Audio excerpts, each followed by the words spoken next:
দেখো আমার কোথাও গিয়ে মনে হয় এই যে সনাতন সনাতন করে এত কথা, এত ডায়ালগস বা এত প্রমোশন হচ্ছে সনাতন, আলটিমেটলি সনাতনটা কি?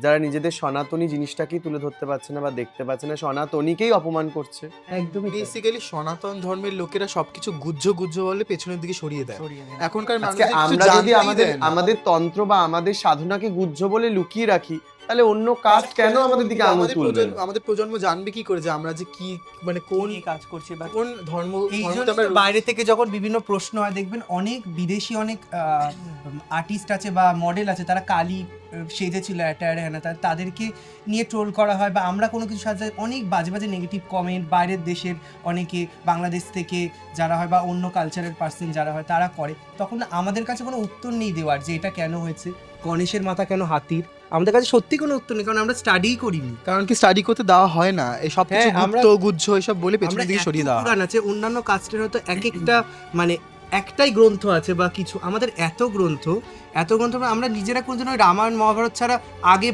মানে পড়িনি, আমরা মানে পড়তেই দেওয়া হয়নি আগে, আর তাও যেখানে সিলেবাসে এটা ছিল। নয় যে আমরা যে কাজগুলো করছি সেটা পুরাণের অন্তর্গত নয়, আমরা পুরাণের থেকেই কাজ করছি।